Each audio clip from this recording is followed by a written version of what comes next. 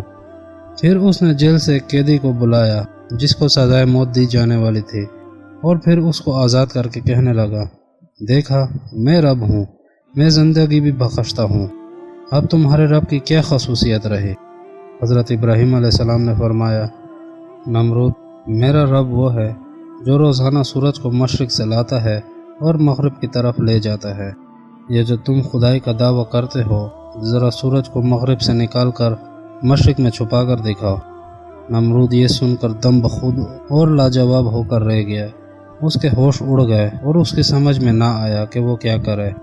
بالآخر اس نے حکم دیا کہ ابراہیم کو آگ میں زندہ جلا دیا جائے، اس نے ہماری اور ہمارے معبودوں کی توہین کی ہے، اس کی یہی سزا ہے۔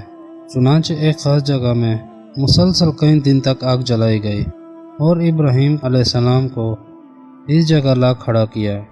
دور دور تک آگ کے شعلے بلند ہو رہے تھے۔ جنگل کے درندے، چرندے اور پرندے بھی دور جا کر دبک گئے تھے۔ کسی میں ہمت نہ تھی کہ وہ ابراہیم علیہ السلام کو آگ میں پھینکے۔ چنانچہ نمرود نے ایک توپ جیسی غلیل بنوائی اور ابراہیم علیہ السلام کو اس میں بٹھا کر دہکتی ہوئی آگ میں پھینک دیا۔ جب حضرت ابراہیم علیہ السلام اس آگ کے اندر پہنچے تو اللہ تعالیٰ نے آگ کو حکم دیا، اے آگ ٹھنڈی ہو جا اور حضرت ابراہیم علیہ السلام پر سلامتی والی ہو جا۔ پیارے بچوں، آپ نے اللہ کی قدرت کا کرشمہ دیکھ لیا۔ اللہ نے آگ کو حکم دیا، خبردار جو میرے پیارے نبی کو جلایا۔ آگ فوراً ٹھنڈی ہو گئی۔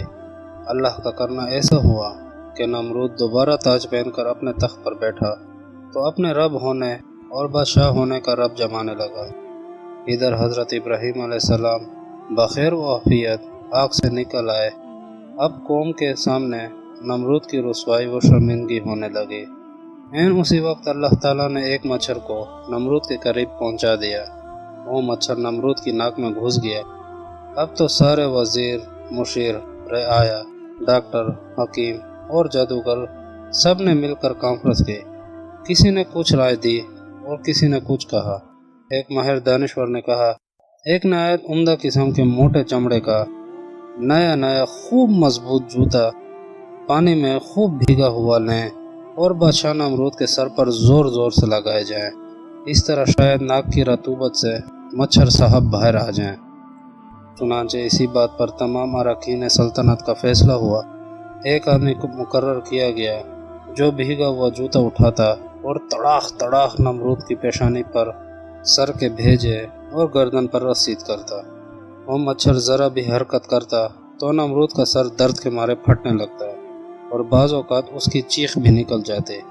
کبھی کبھی ان جوتوں کی وجہ سے نمرود کو چھینک بھی آ جاتی اور یوں مچھر کے نکلنے کی امید بن جاتی۔ واقعی اللہ تعالیٰ سے بغاوت کرنے اور اس کو رب نہ ماننے والوں کی سزا یہی ہونی چاہیے۔ پیارے بچوں، ذرا سوچئے، بھرے دربار میں نمرود کو جوتے مارے جاتے ہوں گے، اس کی ذلت و رسوائی کا کیا حال ہوتا ہوگا۔ ایک مرتبہ حضرت ابراہیم علیہ السلام نے اللہ تعالیٰ سے سوال کیا، اے اللہ، جب تمام لوگ مر جائیں گے تو آپ کس طرح مردوں کو دوبارہ زندہ کریں گے؟ اللہ تعالیٰ نے فرمایا، اے ابراہیم، کیا تم اس بات پر ایمان اور یقین نہیں رکھتے؟ حضرت ابراہیم علیہ السلام نے فوراً فرمایا، بے شک میں ایمان رکھتا ہوں، لیکن میری درخواست ہے کہ میں اپنی آنکھوں کے سامنے دیکھ لوں کہ ایک مردہ کس طرح دوبارہ زندہ ہو جائے گا۔ اللہ تعالیٰ نے فرمایا، اچھا، اگر تم اپنے مشاہدے کے لیے مردہ کو زندہ ہوتا ہوا دیکھنا چاہتے ہو تو چند پرندوں کو پکڑ کر لاؤ، پھر ان کو ٹکڑے ٹکڑے کر کے سامنے والے پہاڑ پر ڈالاؤ، پھر انہیں دوبارہ پکارو۔ حضرت ابراہیم علیہ السلام نے ایسا ہی کیا۔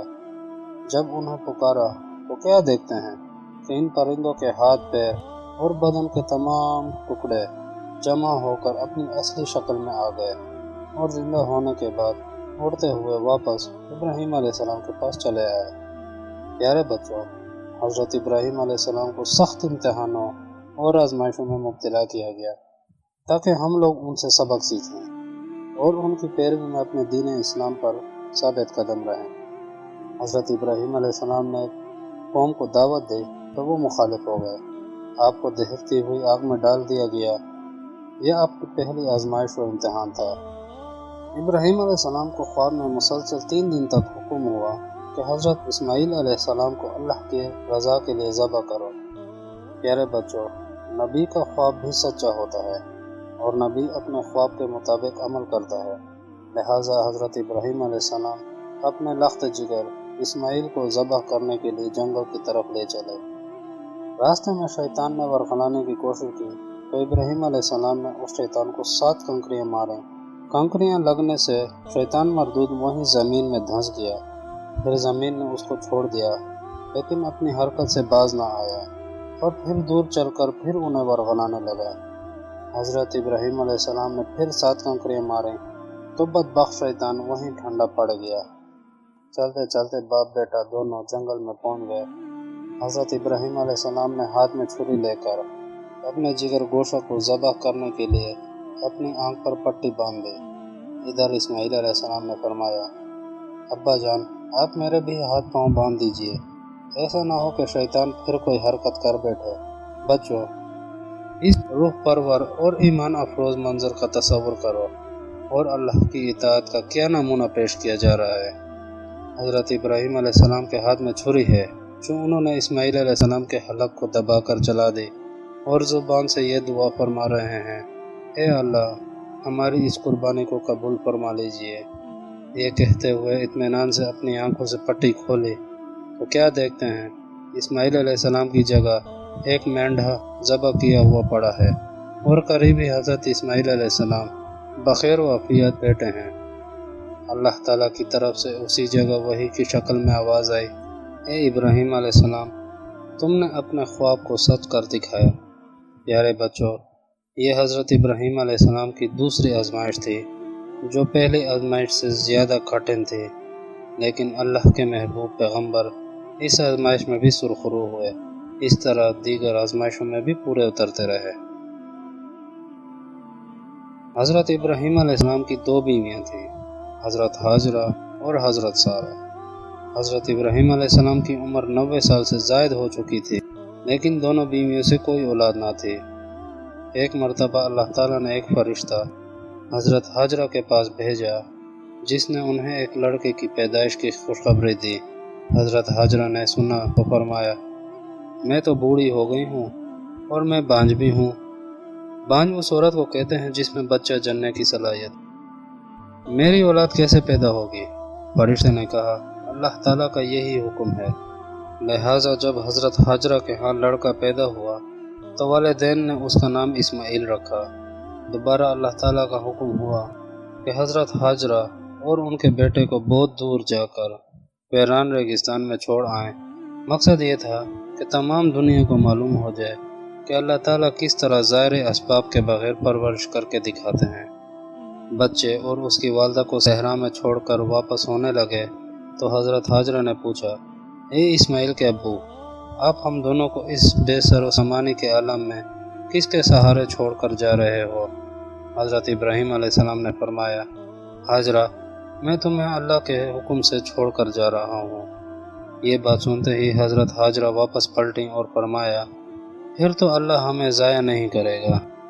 حضرت ہاجرہ اپنے ہمراہ جو کھجوریں اور پانی لائی تھیں وہ چند دن میں ختم ہو گیا۔ پھر تو بیٹے اور والدہ کا بھوک و پیاس سے برا حال ہونے لگا۔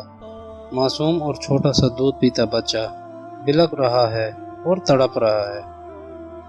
بالآخر پانی کی تلاش میں حضرت ہاجرہ نکلیں اور صفا و مروہ پہاڑی کی طرف دوڑتی پھرتی تھیں کہ کہیں سے کوئی قافلہ دکھائی دے اور ہم دونوں کی پیاس بجھے۔ ادھر اللہ تعالیٰ نے ایک فرشتے کو بھیج دیا۔ اس نے حضرت اسماعیل علیہ السلام کے قدموں کی جگہ میں جہاں ان کی ایڑیاں چل رہی تھیں اپنا پر مارا، جس سے وہاں ایک چشمہ جاری ہو گیا۔ یہ وہی چشمہ ہے جسے آج ہم سب زمزم کہتے ہیں۔ آگے سنیے۔ حضرت ہاجرہ پانی کی تلاش سے واپس ہوئیں تو کیا دیکھتی ہیں کہ جوش مرتا ہوا ایک چشمہ ہے جو اسماعیل علیہ السلام کے قدموں کے نیچے سے بہہ رہا ہے۔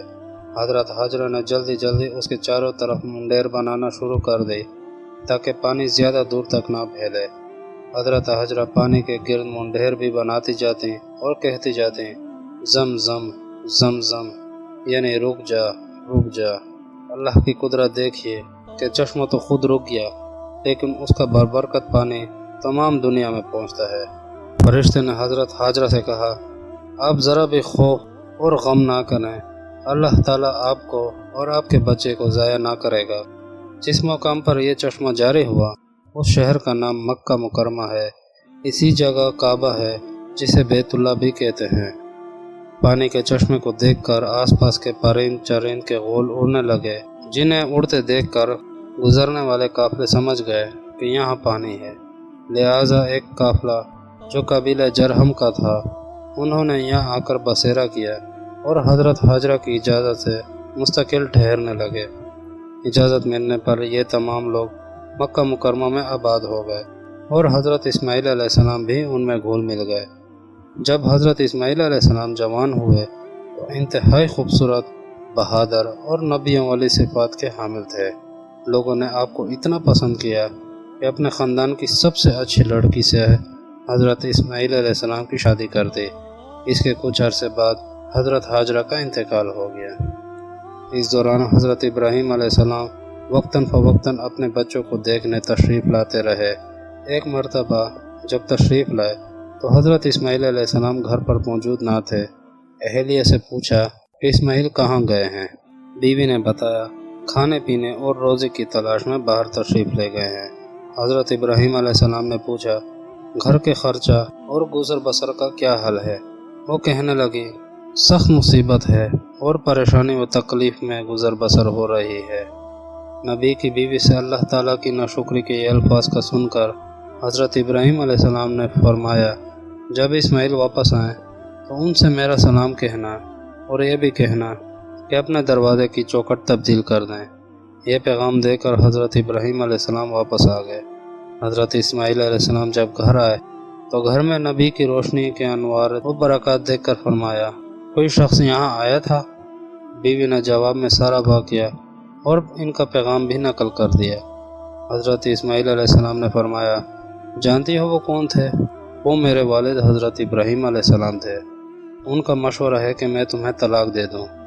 حضرت اسماعیل علیہ السلام نے پھر دوسرا نکاح کر لیا۔ کچھ عرصے بعد حضرت ابراہیم علیہ السلام دوبارہ تشریف آئے۔ خدا کا کرنا ایسا ہوا کہ اس مرتبہ بھی حضرت اسماعیل علیہ السلام گھر میں موجود نہ تھے۔ ابراہیم علیہ السلام نے ان کی اہلیہ سے وہی سوالات کیے۔ اہلیہ نے جواب میں کہا خدا کا شکر و احسان ہے، اچھی طرح گزر بسر ہو رہی ہے۔ پھر پوچھا کھانے کو کیا ملتا ہے؟ جواب ملا گوشت۔ پھر پوچھا اور پینے کو؟ جواب ملا پانی۔ یہ سن کر حضرت ابراہیم علیہ السلام نے دعا دی کہ اللہ تعالیٰ ان کے گوشت اور پانی میں برکت فرمانا۔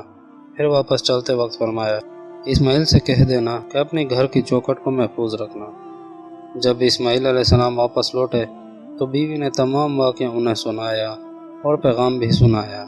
حضرت اسماعیل علیہ السلام نے فرمایا تم کیا سمجھیں؟ وہ میرے والد حضرت ابراہیم علیہ السلام تھے اور ان کا یہ پیغام کہ تم عمر بھر میری رفیقہ حیات رہو۔ بچوں دیکھا اپنے شکر گزاری کا کرشمہ۔ حضرت ابراہیم علیہ السلام کی عمر 100 سال سے زیادہ ہو چکی تھی اور اللہ تعالیٰ نے آپ کی اہلیہ حضرت سارہ کے پاس ایک فرشتہ بھیجا۔ فرشتے نے حضرت سارہ کو لڑکے کی خوشخبری سنائی۔ حضرت سارہ کو تعجب و حیرانی ہوئی اور کہنے لگے میں تو بالکل بانجھ اور بوڑھی ہوں، ہمارے ہاں بھلا اولاد کیسے ہوگی؟ اسی طرح وہ خدائی فرشتہ حضرت ابراہیم علیہ السلام کے پاس یہ خوشخبری لے کر گیا۔ انہوں نے بھی فرمایا میں بوڑھا ہوں، ہماری اتنی زیادہ عمر میں اولاد کیسے ہوگی؟ فرشتے نے کہا اللہ تعالیٰ جو چاہتا ہے وہی ہوتا ہے، لہٰذا تمہارے ہاں ایک لڑکا پیدا ہوگا، اس کا نام اسحاق رکھنا۔ کچھ عرصہ گزرنے کے بعد حضرت سارہ کے ہاں ایک لڑکا پیدا ہوا اور یوں ان کی مراد پوری ہوئی۔ حضرت اسحاق علیہ السلام کو بھی اللہ تعالیٰ نے اسماعیل علیہ السلام کی طرح نبی بنایا۔ جب اسحاق علیہ السلام 8 دن کے ہوئے تو ان کا ختنہ بھی کرا دیا گیا، اور جب جوانی میں قدم رکھا تو حضرت سارہ کے بھائی کی لڑکی سے شادی کر دی گئی۔ حضرت اسحاق علیہ السلام کا مکمل قصہ قرآن کریم کی سورہ انبیاء، مریم، ہود اور سورہ صفات میں موجود ہے۔ حضرت ابراہیم علیہ السلام کے بھتیجے حضرت لوط علیہ السلام تھے۔ جب آپ کے زیر تربیت رہتے اور سفر و ہجر میں ساتھ رہتے تھے، ایک مرتبہ سفر سے واپسی پر حضرت ابراہیم علیہ السلام تو فلسطین میں آباد ہو گئے اور حضرت لوط علیہ السلام اردن کی مشرقی علاقے میں جا کر بس گئے۔ اس علاقے کے لوگ ہر قسم کی برائیوں اور گناہوں میں مبتلا تھے۔ یہ لوگ اپنی برائیوں پر شرمندہ ہونے کے بجائے ان حرکتوں پر فخر کرتے کہ دیکھو، ہم نے فلاں شخص کو قتل کر ڈالا، فلاں جگہ مال لوٹ لیا، میں نے فلاں جھوٹ بولا، کوئی میری طرح چوری کر کے دکھائے تو میں اسے مانوں۔ اس طرح اپنی بری حرکتوں پر غرور کرتے۔ بچوں، ان لوگوں میں سب سے بری عادت یہ تھی کہ وہ لڑکیوں اور عورتوں سے بات بھی نہ کرتے تھے، صرف لڑکوں اور مردوں سے برائی کی دوستی تھی۔ توبہ توبہ۔ جب اللہ تعالیٰ نے اس قوم کو کتے اور سور کسی زندگی گزارتے دیکھا تو حضرت لوط علیہ السلام کو نبی بنا کر بھیجا۔ حضرت لوط علیہ السلام نے رات دن تبلیغ کی اور ہدایت کی طرف لوگوں کو دعوت دی۔ دین برحق کی یہ آواز سن کر قوم ان کی مخالف ہو گئی اور وہ کہنے لگے، یہ شخص بڑا پاک باز بنا پھرتا ہے، اس کو اپنی آبادی سے باہر نکال دو۔ حضرت لوط علیہ السلام قوم کو برابر محبت اور نرمی سے سمجھاتے رہے اور انہیں اللہ کے عذاب سے ڈراتے رہے، مگر قوم اپنی حالت سدھارنے کو تیار نہ ہوئی۔ ایک دن قوم نے جھنجھلا کر کہا، اگر ہمارے اعمال سے تمہارے خدا ناراض ہے تو تم ہمیں وہ عذاب لا کر دکھاؤ۔ پیارے بچوں، قوم کی اس بغاوت سرکشی پر خدا کا عذاب حرکت میں آ گیا۔ اللہ نے اپنے 3 فرشتوں کو نہایت حسین و جمیل لڑکوں کی شکل میں جنگل میں بھیج دیا۔ حسن اتفاق سے حضرت ابراہیم علیہ السلام بھی اسی جنگل میں موجود تھے، جو مہمان نوازی میں بڑے مشہور تھے، حتیٰ کہ کسی نہ کسی مہمان کو ساتھ بٹھا کر کھانا کھاتے تھے۔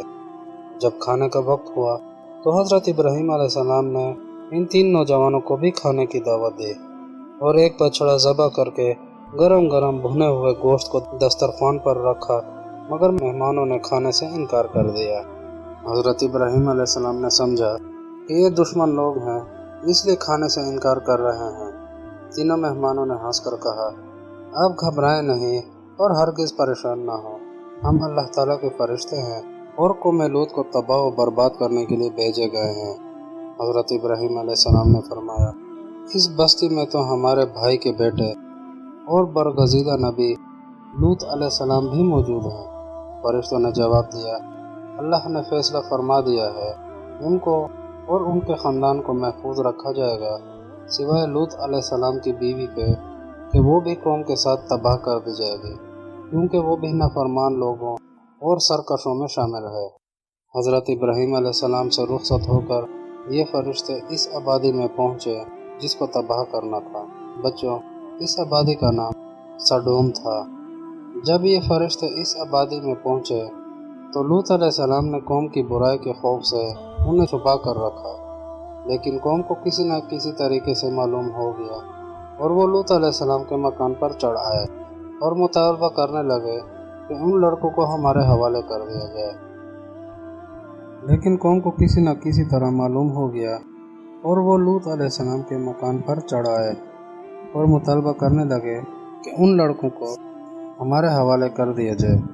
حضرت لوط علیہ السلام نے انہیں دعوت و تبلیغ کے ذریعے سمجھایا کہ یہ مہمان ہیں، لیکن قوم کے سر پر بدبختی سوار تھی۔ جب فرشتوں نے لوط علیہ السلام کو پریشان دیکھا تو کہنے لگے، ہماری ظاہری صورت دیکھ کر نہ گھبرائیے، ہم عذاب کے فرشتے ہیں اور اللہ تعالیٰ کا فیصلہ اٹل ہے۔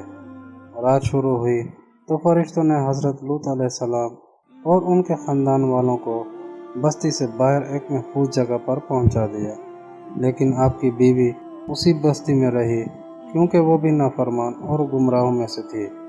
جب آدھی رات گزر چکی تو پہلے زبردست ہیبت ناک چیخ تمام آبادی میں گونجی، جس سے پوری بستی الٹ پلٹ ہو گئی۔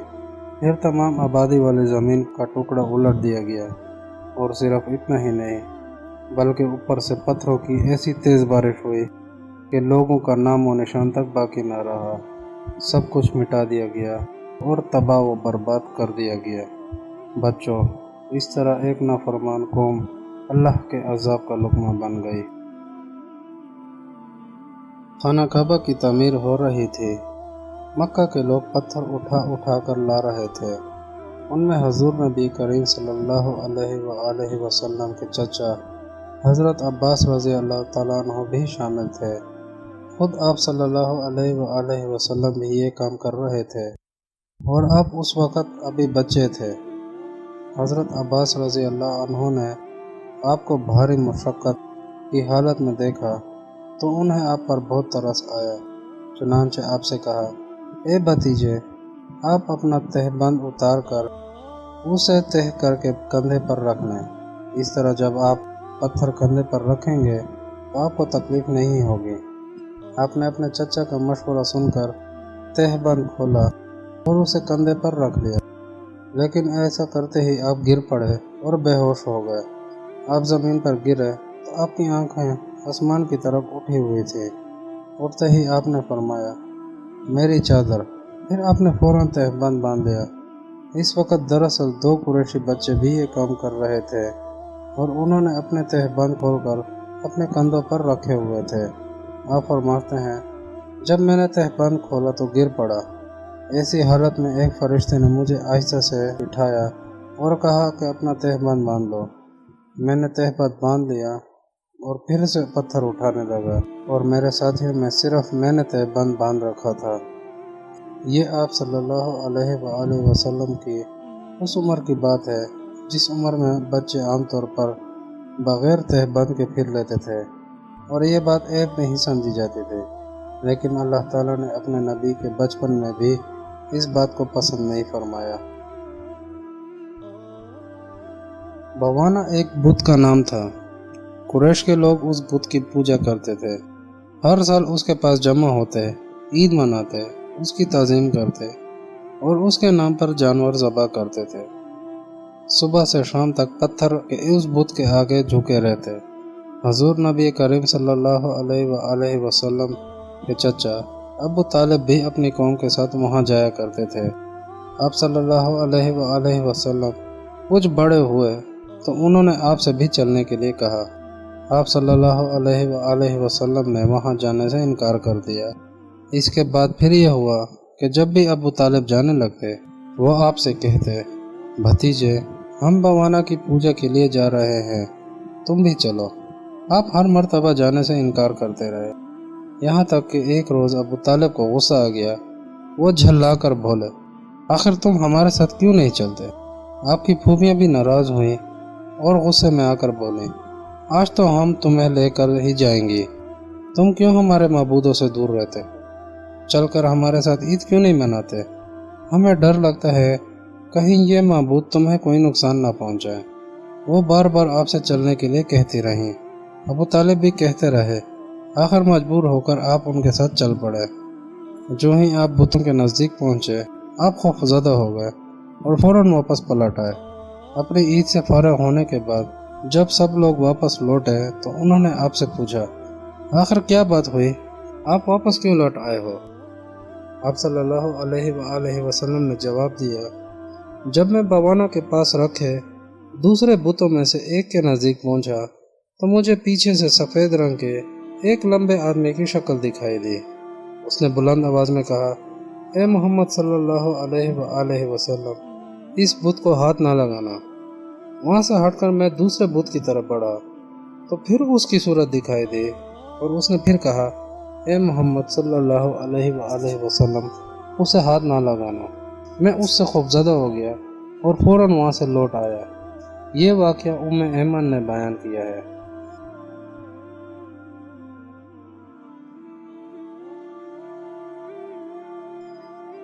مکے میں ایک شخص زید بن عمرو بن نفیل تھا۔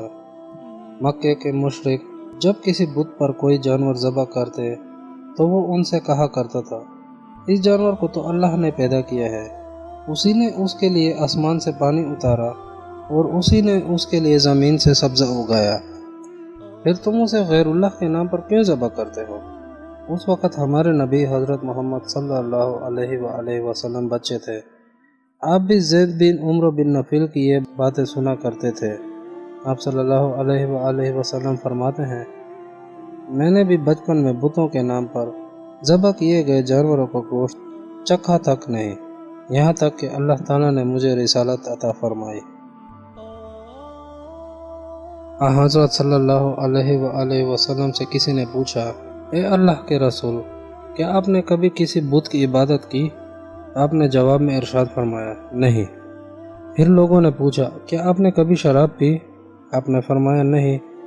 میں شروع سے یہ جانتا تھا کہ یہ لوگ جس مذہب پر ہیں وہ کفر ہے، البتہ اس وقت مجھے ایمان اور کتاب کی دعوت دینے کا طریقہ معلوم نہیں تھا۔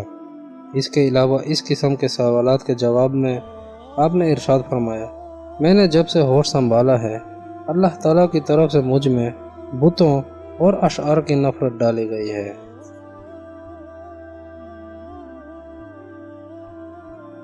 ایک بت کا نام رصاف تھا۔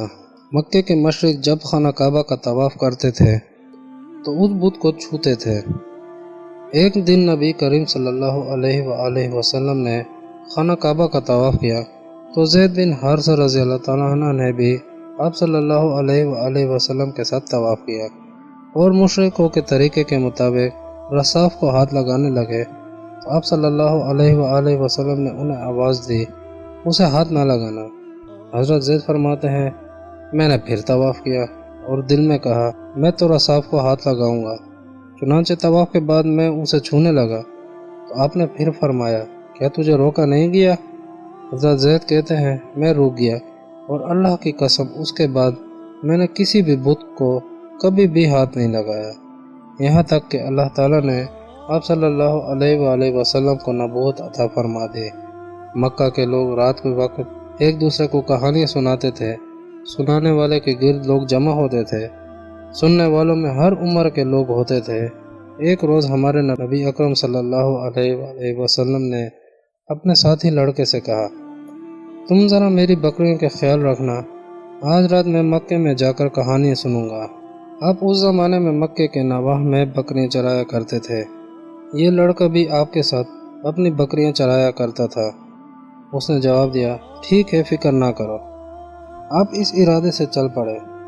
جب آپ مکہ کے گھروں میں سے ایک گھر کے قریب پہنچے تو اس میں گانے بجانے کی آواز آ رہی تھی۔ آپ نے پاس موجود ایک شخص سے پوچھا، یہ یہاں کیا ہو رہا ہے؟ اس نے بتایا، ایک مرد نے ایک عورت کے ساتھ شادی کی ہے، اس خوشی میں گانا بجانا ہو رہا ہے۔ آپ نے جو ہی گانے کی طرف توجہ دی، آپ کو سخت نیند آ گئی اور آپ سو گئے۔ صبح سورج نکلنے پر آپ بیدار ہوئے اور اٹھ کر اپنے ساتھی لڑکے کے پاس چلے گئے۔ اس نے جب رات کی تفصیل پوچھی تو آپ نے اسے بتا دیا کہ کیا ہوا تھا۔ اسی طرح ایک اور دن آپ نے اس سے فرمایا، تم آج رات میری بکریوں کا خیال رکھنا، میں مکے میں جا کر کہانیاں سنوں گا۔ اس نے کہا، ٹھیک ہے۔ اب مکے کی طرف روانہ ہوئے۔ پہلی رات کی طرح آپ کو پھر سے ایک گھر سے گانے بجانے کی آوازیں آئیں، لیکن جو ہی آپ نے اس کی طرف کان لگانے چاہے، اللہ تعالیٰ نے آپ پر نیند طاری کر دی اور صبح سورج نکالنے پر آپ کی آنکھ کھلی۔ آپ فرماتے ہیں، اللہ کی قسم پھر مجھے دھوپ ہی نے اٹھایا۔ آپ اپنے ساتھی کے پاس لوٹ آئے۔ اس نے پھر رات کی کیفیت کے بارے میں پوچھا تو آپ نے ساری بات بتا دی۔ آپ صلی اللہ علیہ وآلہ وسلم ان دو واقعات کا ذکر کرنے کے بعد فرماتے ہیں، اللہ کی قسم اس کے بعد نہ میں نے کبھی ایسا ارادہ کیا، نہ میں اس طرح کے کسی کام کے لیے دوبارہ گیا، یہاں تک کہ اللہ تعالیٰ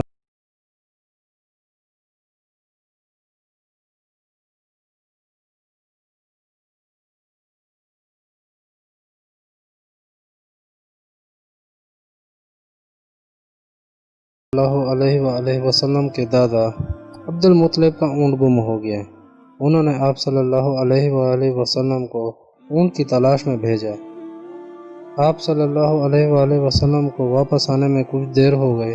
عبد المطلب پریشانی کے عالم میں بیت اللہ کا طواف کرنے لگے اور یوں کہنے لگے، اے رب، میرے سوار محمد کو میری طرف لوٹا دیجئے، مجھ پر احسان کیجئے، اب انہیں لوٹا دیجئے۔ ایک شخص نے ان کے بارے میں کسی سے پوچھا، یہ کون صاحب ہیں اور یہ کیا کر رہے ہیں؟ اس نے بتایا، یہ عبد المطلب ہیں، انہوں نے اپنے پوتے محمد کو اپنے اونٹ کی تلاش میں بھیجا تھا، اور آج تک انہوں نے اپنے پوتے کو جب بھی جس کام کے لیے بھی بھیجا ہے ان کا پوتا کامیاب ہی لوٹا ہے۔ آج انہیں آنے میں ذرا دیر ہو گئی ہے تو یہ ان الفاظ میں دعا مانگ رہے ہیں۔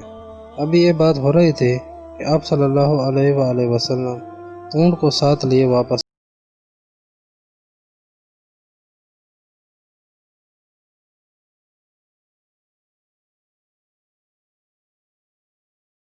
مکے میں بارش نہیں ہو رہی تھی۔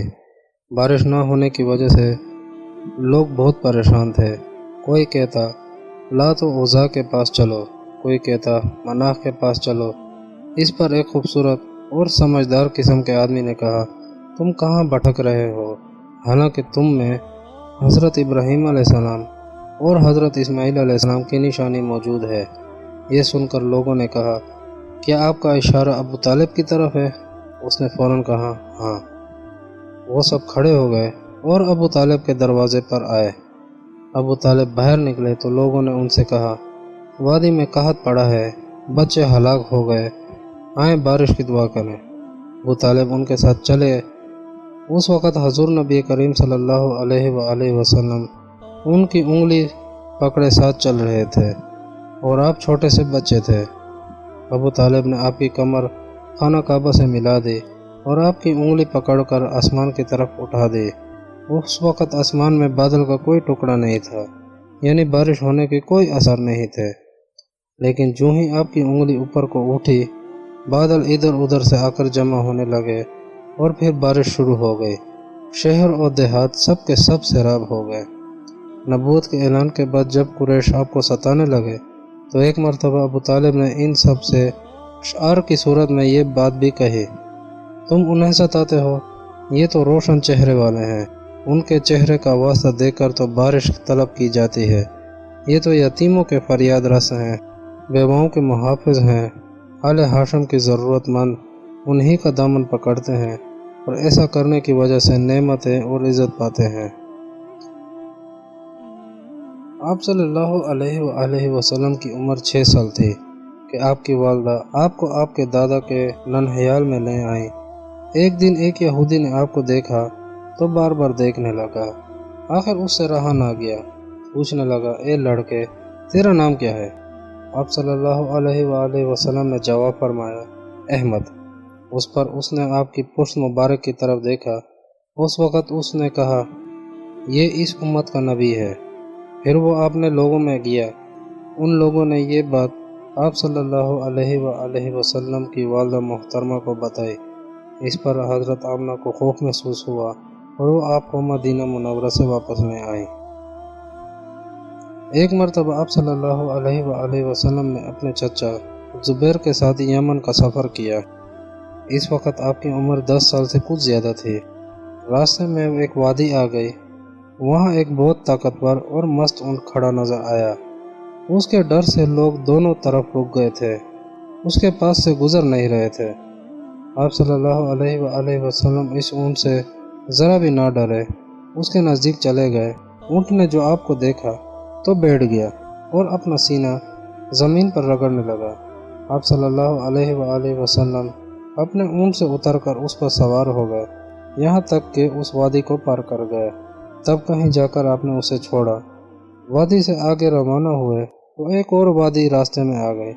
وہ پانی سے بھری ہوئی تھی اور پانی پورے زور و شور سے بہہ رہا تھا۔ اس پانی کی وجہ سے لوگ رکے ہوئے تھے۔ یہ دیکھ کر آپ نے فرمایا، میرے پیچھے آؤ۔ یہ کہہ کر آپ اس وادی میں داخل ہو گئے۔ اب کہاں تو پانی زور و شور سے بہہ رہا تھا، کہاں آپ کے اس میں داخل ہوتے ہی پانی خشک ہو گیا۔ اللہ تعالیٰ نے پانی کو گویا ہوا کی طرح اڑا دیا اور لوگوں نے آسانی سے وادی پار کر لی۔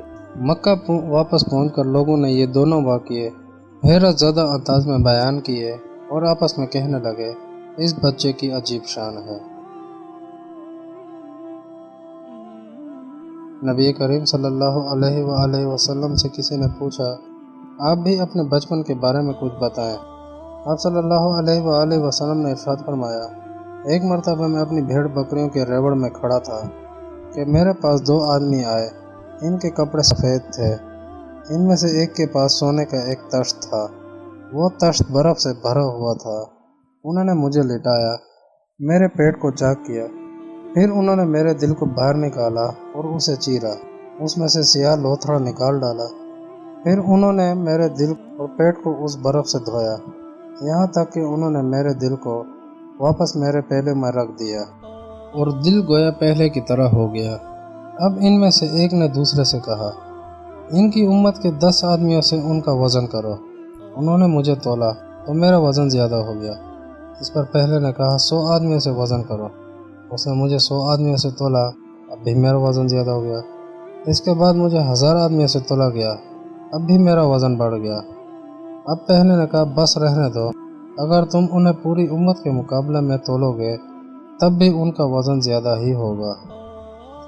حضور صلی اللہ علیہ وآلہ وسلم فرماتے ہیں، میں اپنے باپ ابراہیم علیہ السلام کی دعا ہوں، عیسیٰ علیہ السلام کی بشارت ہوں۔ جب میری والدہ نے مجھے اپنے پیٹ میں اٹھایا تو انہوں نے دیکھا کہ ان سے ایک نور نکلا ہے، اور اس نور میں شام کے محل نظر آنے لگے ہیں۔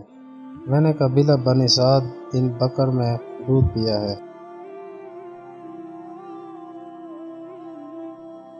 خانہ کعبہ کے سائے میں عبد المطلب کے لیے ایک تخت بچھایا جاتا تھا۔ عبد المطلب آ کر اس تخت پر بیٹھ جاتے اور ان کے سارے بیٹے ان کے گرد بیٹھتے، لیکن اس مسند پر کوئی نہ بیٹھتا۔ ایسے میں اگر حضور نبی کریم صلی اللہ علیہ وآلہ وسلم تشریف لے آتے تو سیدھے اس تخت پر جا بیٹھتے۔ اس وقت آپ بہت چھوٹے تھے، آپ کے چچا آپ کو تخت سے اتارنا چاہتے، عبد المطلب انہیں روک دیتے اور ان سے کہتے، میرے بیٹے کو کچھ نہ کہو، اللہ کی قسم اس کی بہت بڑی شان ہوگی۔ یہ کہنے کے بعد عبد المطلب نبی کریم صلی اللہ علیہ وآلہ وسلم کو اپنے ساتھ بٹھا لیتے، آپ کی کمر پر شفقت سے ہاتھ پھیرتے اور آپ کو دیکھ کر خوش ہوتے۔ اس واقعے سے ثابت ہوتا ہے کہ بچپن سے ہی آپ کی شان ظاہر ہو چکی تھی۔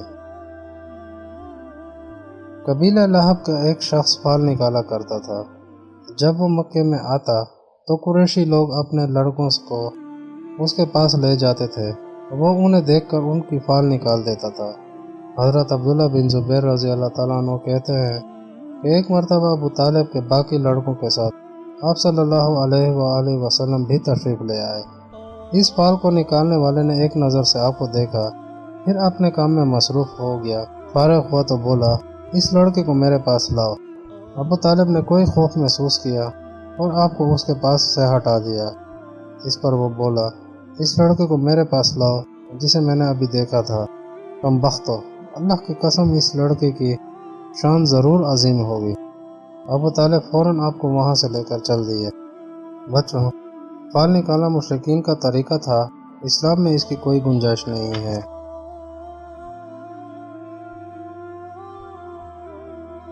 ایک مقام پر کچھ صحابہ کرام رضی اللہ عنہم آپ صلی اللہ علیہ وآلہ وسلم کے ساتھ تھے۔ وہاں پیلو کے درخت تھے، ان پر پیلو لگے ہوئے تھے۔ صحابہ کرام رضی اللہ عنہم پیلو توڑنے لگے۔ آپ صلی اللہ علیہ وآلہ وسلم نے دیکھا تو فرمایا، سیاہ پیلو توڑو، وہ زیادہ خوش ذائقہ ہوتے ہیں۔ صحابہ کرام میں سے کسی نے پوچھا، اے اللہ کے رسول، آپ کو یہ بات کیسے معلوم ہے؟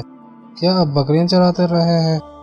جواب میں آپ صلی اللہ علیہ وآلہ وسلم نے ارشاد فرمایا، ہاں، میں نے بچپن میں بکریاں چرائی ہیں، اور کوئی نبی ایسا نہیں گزرا جس نے بکریاں نہ چرائی ہوں۔ میں اہل مکہ کی بکریاں چند کے رات پر چرایا کرتا تھا۔ حضرت صلی اللہ علیہ وآلہ وسلم نماز پڑھ رہے تھے۔ صحابہ کرام رضی اللہ عنہم آپ کے پیچھے صف بنائے کھڑے تھے۔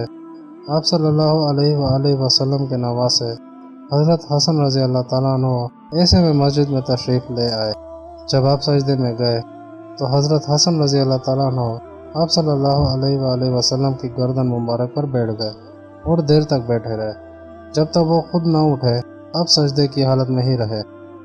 صحابہ کرام رضی اللہ عنہم حضرت حسن رضی اللہ تعالیٰ عنہ سے کہنے لگے، تم کیسے بچے ہو؟ نبی کریم صلی اللہ علیہ وآلہ وسلم کی گردن پر بیٹھ گئے۔ آپ صلی اللہ علیہ وآلہ وسلم نے فرمایا، انہیں کچھ نہ کہو، یہ جو کچھ کرے مجھے پسند ہے۔ حضرت صلی اللہ علیہ وآلہ وسلم کسی سفر پر تشریف لے گئے۔ آپ کی عدم موجودگی میں حضرت علی رضی اللہ عنہ نے اپنے گھر میں کچھ رقم بھیجی۔ سید فاطمہ رضی اللہ عنہ نے اس رقم سے 2 کنگن بنوا لیے اور ایک پردہ خرید کر اپنے دروازے پر لٹکا لیا۔ جب آپ صلی اللہ علیہ وآلہ وسلم سفر سے واپس تشریف لائے تو اپنی عادت مبارکہ کے مطابق سیدھے اپنی صاحبزادی کے پاس تشریف لے آئے۔ آپ کی نظر سید فاطمہ رضی اللہ تعالیٰ عنہ کے کنگنوں اور دروازوں پر لٹکے ہوئے پردے پر پڑی تو واپس پلٹ گئے۔ حضرت فاطمہ رضی اللہ عنہ نے آپ کو دیکھا تو استقبال کے لیے خوشی خوشی دروازے کی طرف لپکی۔ آپ کو واپس جاتے دیکھ کر آپ رونے لگیں اور سب سمجھ گئیں کہ آپ کو ان چیزوں سے نہایت ناگواری گزری ہے۔ پہلے تو آپ نے کبھی ایسا نہیں کیا تھا۔ آپ نے فوراً پردہ اتار دیا، دونوں کنگن بھی نکال لیے۔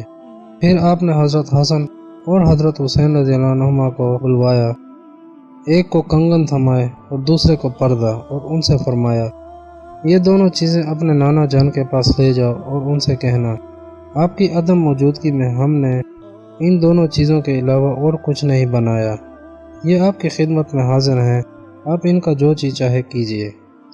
دونوں صاحبزادے ان دونوں چیزوں کو لے کر آپ صلی اللہ علیہ وآلہ وسلم کی خدمت میں پہنچے۔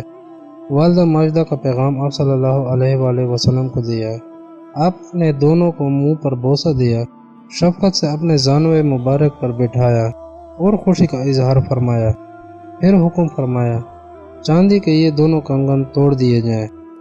کنگن توڑ دیے گئے تو آپ نے ان کے ٹکڑے اہل صفا، وہ حضرات جو خود کو دینی تعلیم کے لیے وقف کیے ہوئے تھے، میں تقسیم فرما دیے۔ صفا اس چبوترے کو کہتے ہیں جو مسجد نبوی کے باہر دروازے کے ساتھ بنایا گیا تھا۔ اس پر نادر صحابہ بیٹھا کرتے تھے۔ پھر آپ صلی اللہ علیہ وآلہ وسلم نے اصحاب صفا میں سے ایک صحابی کو بلایا، ان کے پاس کپڑا نہیں تھا۔ اس دروازے کے پردے میں سے ایک کپڑا پھاڑ کر اسے دے دیا۔ اس طرح ہر ایک کو تھوڑا تھوڑا اس پردے میں سے عنایت فرمایا۔ اس سے فارغ ہو کر آپ صلی اللہ علیہ وآلہ وسلم نے فرمایا، اے اللہ میری بیٹی فاطمہ پر رحمت بھیجے اور انہیں جنت کے خوبصورت لباس ادا کریں اس بخشش کے بدلے میں جو انہوں نے کی، اور اس پردے کے بدلے میں جس سے مسلمانوں کی ستر پوشی ہوئی، اور اللہ انہیں ان کنگنوں کے بدلے میں جنت کا زیور پہنائے جو انہوں نے غریبوں میں تقسیم کیے۔ حضور اقدس صلی اللہ علیہ وآلہ وسلم نے معراج کا واقعہ خود سنایا۔ فرماتے ہیں گزشتہ رات جب کہ میں سو رہا تھا، جبرائیل علیہ السلام آئے اور مجھ کو جگایا۔ ابھی پوری طرح جاگ بھی نہ پایا تھا کہ حرم کعبہ میں اٹھا لائے۔ پھر تھوڑی دیر لٹا کر پوری طرح جگا کر پہلے میرا سینہ چاک کیا تاکہ دنیا کی قدورتوں کے اثر سے صاف ہو جائیں، اور دھویا اور ایمان اور حکمت سے بھر دیا۔ اس کے بعد مجھے حرم کے دروازے پر لایا گیا اور وہاں جبرائیل علیہ السلام نے براق کو میری سواری کے لیے پیش کیا۔ براق سفید رنگ کا تھا۔ جب میں سوار ہو کر روانہ ہوا تو اس کی تیز رفتاری کا یہ علم تھا کہ حد نگاہ اور حد رفتار یکساں نظر آتی تھی کہ اچانک بیت المقدس جا پہنچے۔ براق کو مسجد کے دروازے پر باندھ دیا۔ پھر میں نے مسجد اقصی میں 2 رکعت پڑھی۔ پھر حضرت جبرائیل علیہ السلام نے میرے سامنے 2 پیالے پیش کیے، ایک شراب سے بھرا ہوا تھا اور دوسرا دودھ سے۔ میں نے دودھ کا پیالہ قبول کیا۔ حضرت جبرائیل علیہ السلام نے کہا، آپ نے دودھ کا پیالہ قبول کر کے دین فطرت کو اختیار کیا۔ اس کے بعد ملائے اعلیٰ یعنی آسمانوں سے بلند کا سفر شروع ہوا۔ جب ہم پہلے آسمان دنیا تک پہنچ گئے تو حضرت جبرائیل علیہ السلام نے نگہبان فرشتوں سے دروازہ کھولنے کو کہا۔ نگہبان فرشتے نے دریافت کیا، کون ہے؟ جبرائیل علیہ السلام نے کہا، میں جبرائیل ہوں۔ فرشتے نے کہا، تمہارے ساتھ کون ہے؟ جبرائیل نے جواب دیا، محمد صلی اللہ علیہ وآلہ وسلم۔ کیا اللہ کے مدعو ہو کر آئے ہیں؟ جبرائیل نے جواب دیا، بے شک۔ فرشتے نے دروازہ کھولتے ہوئے کہا، ایسی ہستی کا آنا مبارک ہو۔ جب ہم اندر داخل ہوئے تو حضرت آدم علیہ السلام سے ملاقات ہوئی۔ جبرائیل علیہ السلام نے میری طرف مخاطب ہو کر کہا، یہ آپ کے والد اور نسل انسانی کے مورث اعلیٰ حضرت آدم علیہ السلام ہیں، آپ ان کو سلام کیجیے۔ میں نے ان کو سلام کیا۔ انہوں نے سلام کا جواب دیتے ہوئے فرمایا، مرحبا، خوش آمدید برگزیدہ بیٹے اور برگزیدہ نبی کو۔ اس کے بعد دوسرا آسمان تک پہنچے اور پہلے آسمان کی طرح سوال و جواب ہو کر دروازے میں داخل ہوئے تو وہاں یحییٰ اور عیسیٰ علیہ السلام سے ملاقات ہوئی۔ جبرائیل علیہ السلام نے ان کا تعارف کرایا اور کہا کہ آپ ہی پہلے سلام کیجئے۔ میں نے سلام کیا اور دونوں نے جواب دیتے ہوئے فرمایا، خوش آمدید اے برگزیدہ بھائی اور برگزیدہ نبی۔ پھر تیسرے پر پہنچ کر یہی معاملہ پیش آیا تو حضرت یوسف علیہ السلام سے ملاقات ہوئی، سلام کیا، جواب سلام کے بعد اسی طرح خوش آمدید کہا، اے برگزیدہ بھائی اور اے برگزیدہ نبی۔ اس کے بعد چوتھے آسمان پر اس سلام و جواب کے ساتھ حضرت ادریس علیہ السلام سے ملاقات ہوئی، اور پانچویں آسمان پر حضرت ہارون علیہ السلام اور چھٹے آسمان پر حضرت موسیٰ علیہ السلام سے اسی طرح ملاقات ہوئی۔ لیکن میں جب وہاں سے روانہ ہونے لگا تو حضرت موسیٰ علیہ السلام کو رونا آنے لگا۔ میں نے سبب دریافت کیا تو فرمایا، مجھے رشک ہوا کہ اللہ تعالیٰ کی حکمت بالغہ نے ایسی ہستی کو، یعنی حضرت محمد صلی اللہ علیہ وآلہ وسلم کو، جو میرے بعد مبعوث نبی بنائے گئے ہوں، یہ مرتبہ و شرف بخش دیا کہ ان کی امت کو میری امت کے مقابلے میں کئی گنا زیادہ جنت میں داخل ہوگی، جنت سے فیضیاب ہوگی۔ اس کے بعد پچھلے سوالات و جوابات کا مرحلہ طے ہو کر جب میں ساتویں آسمان پر پہنچا تو حضرت ابراہیم علیہ السلام سے ملاقات ہوئی، جو بیت المعمور سے پشت لگائے بیٹھے تھے اور جس میں ہر روز 70,000 نئے فرشتے عبادت کے لیے داخل ہوتے ہیں۔ انہوں نے میرے سلام کا جواب دیتے ہوئے فرمایا، مبارک اے میرے برگزیدہ بیٹے اور برگزیدہ نبی۔ یہاں سے پھر مجھے سدرۃ المنتہی تک پہنچایا گیا۔ یہ ایک انتہا کی بیری کا درخت ہے جس کا پھل بیر بجر کی ٹھلیاں کے برابر ہے، جس کے پتے ہاتھی کے کان کی طرح چوڑے ہیں۔ اس پر اللہ تعالیٰ کے فرشتے جگنوں کی طرح بے تعداد چمک رہے تھے، اور خدا کی خاص تجلی نے حیرت انگیز طور پر روشن اور پرکیف بنا دیا تھا۔ اس سفر میں نے چاروں نہروں کا بھی معائنہ کیا۔ ان میں سے 2 ظاہر بہتی تھیں اور 2 باطن بہہ رہی تھیں، یعنی 2 نہریں جن کا نام نیل و فرات ہے آسمان دنیا پر نظر پڑی، اور 2 نہریں جنت کے اندر موجود ہیں۔ اور ان مشاہدات کے بعد شراب، دودھ اور شہد کے پیالے پیش کیے گئے اور میں نے دودھ کو قبول کیا۔ اس پر جبرائیل علیہ السلام نے مجھے بشارت سنائی کہ آپ نے دین فطرت کو قبول کر لیا، یعنی جو ہر قسم کی کدورتوں سے پاک اور شفاف ہے، عمل میں شیریں اور خوشگوار، اور نتیجے میں حد درجہ مفید اور احسن ہے۔ پھر خدا تعالیٰ کا خطاب ہوا کہ تم پر رات و دن میں 50 نمازیں فرض قرار دی گئی ہیں۔ جب میں ان اسرار الہی کے مشاہدات سے فارغ ہو کر نیچے اترنے لگا تو درمیان میں موسیٰ علیہ السلام سے ملاقات ہوئی۔ انہوں نے دریافت کیا کہ معراج کا کیا تحفہ لائے ہو؟ میں نے کہا 50 نمازیں۔ انہوں نے فرمایا، تمہاری امت اس بار گرام یعنی بوجھ کو برداشت نہ کر سکے گی، اس لیے واپس جائیے اور کم کرنے کی درخواست کیجیے، کیونکہ میں تم سے قبل اپنی امت کو آزما چکا ہوں۔ چنانچہ میں درگاہ الہی میں واپس لوٹا اور اللہ تعالیٰ کی جانب سے 5 کی کمی ہو گئی۔ موسیٰ علیہ السلام تک لوٹ کر آیا تو انہوں نے پھر اصرار کیا کہ اب بھی زیادہ ہیں اور کم کراؤ، اور میں اسی طرح چند مرتبہ آتا جاتا رہا حتیٰ کہ صرف 5 نمازیں رہ گئیں، مگر موسیٰ علیہ السلام مطمئن نہیں ہوئے اور فرمایا، میں بنی اسرائیل کا کافی تجربہ اور ان کی اصلاح کر چکا ہوں، اس لیے مجھے اندازہ ہے کہ آپ کی امت بھی یہ برداشت نہ کر سکے گی، اس لیے کمی کرانے کی مزید عرض کیجیے۔ تب میں نے کہا کہ اب عرض کرتے ہوئے شرم آتی ہے، میں اب راضی برضا اور فیصلے کے سامنے سر نیاز جھکاتا ہوں۔ جب میں یہ کہہ کر چلنے لگا تو ندا آئی، ہم نے اپنا فرض نافذ کر دیا اور اپنے بندوں کے لیے کمی کر دی، یعنی اللہ کی مرضی اس سے قبل ہی یہ فیصلہ کر چکی ہے کہ امت محمد صلی اللہ علیہ وآلہ وسلم پر بصورت ادا اگرچہ 5 نمازیں رہیں گی، مگر ان کا اجر و ثواب 50 ہی کے برابر ہوگا، اور یہ کمی ہمارا فضل و کرم ہے۔ پھر میں نے جنت اور جہنم کا بھی مشاہدہ کیا۔ شب معراج میں آپ صلی اللہ علیہ وآلہ وسلم کو دجال بھی دکھایا گیا، دروغہ دوزخ کو سلام کیا، جنت کی بھی سیر کرائی گئی جس کے گنبد اور عمارتیں موتی کے تھے اور زمین مشک کی تھی۔ حضور اکرم صلی اللہ علیہ وآلہ وسلم اس وقت کے مٹھی بھر مسلمانوں کے ساتھ مکہ مکرمہ کے مشرکوں اور بت پرستوں نے اتنا ظلم ڈھایا کہ کوئی کسر اٹھا نہ رکھی تھی۔ یہ کیسے ہو سکتا تھا کہ وہ ایک اللہ کی عبادت کو چھوڑ کر سینکڑے بتوں کی پوجا کرتے۔ آخر کار مسلمانوں میں سے کچھ لوگ حبشہ کی طرف ہجرت کر گئے، جس میں حضرت عثمان غنی رضی اللہ تعالیٰ عنہ مع اپنے اہل و عیال کے شامل تھے۔ ایک وقت ایسا بھی آیا کہ ان موذیوں نے اللہ کی پناہ حضور اقدس صلی اللہ علیہ وآلہ وسلم پر وار کرنے کی ٹھان لی۔ تب اللہ تعالیٰ نے حضور صلی اللہ علیہ وآلہ وسلم کو وحی کے ذریعے اطلاع دی۔ اسی رات جب لوگوں نے محاصرہ کر رکھا تھا، حضور اقدس صلی اللہ علیہ وآلہ وسلم نے اپنے بستر پر حضرت علی کرم اللہ وجہہ کو لٹا دیا اور خود ان کی آنکھوں میں دھول ڈالتے ہوئے سامنے سے نکل کر سیدھے حضرت ابو بکر صدیق رضی اللہ تعالیٰ عنہ کے گھر پہنچے۔ ان کو ہمراہ لے کر مدینہ کی طرف ہجرت فرمائی۔ مدینہ منورہ کے کچھ لوگوں نے جو پہلے ہی سے مسلمان ہو چکے تھے بڑا شاندار استقبال کیا۔ مکہ والوں نے حضور اقدس صلی اللہ علیہ وآلہ وسلم اور حضرت ابو بکر صدیق رضی اللہ تعالیٰ عنہ کا پیچھا کیا تو آپ ایک بہت بلند پہاڑی پر غار سور میں جا کر چھپ گئے تو مکڑی نے جالا بنا کر تان دیا۔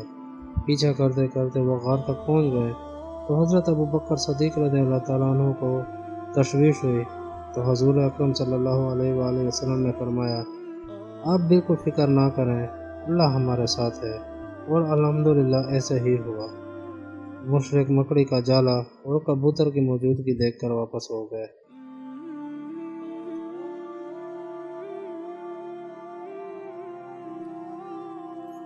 جس لشکر کے ساتھ نبی کریم صلی اللہ علیہ وآلہ وسلم نہیں ہوتے تھے، اس جہاد کو سریہ اور جس میں بنفس نفیس خود آپ صلی اللہ علیہ وآلہ وسلم شرکت فرماتے، اس کو غزوہ کہتے ہیں۔ حضور اکرم صلی اللہ علیہ وآلہ وسلم اور صحابہ کرام نے مکہ مکرمہ سے مدینہ منورہ کی ہجرت کی تو یہ بات مکہ کے مشرکوں اور بت پرستوں کو بہت شاق گزرے۔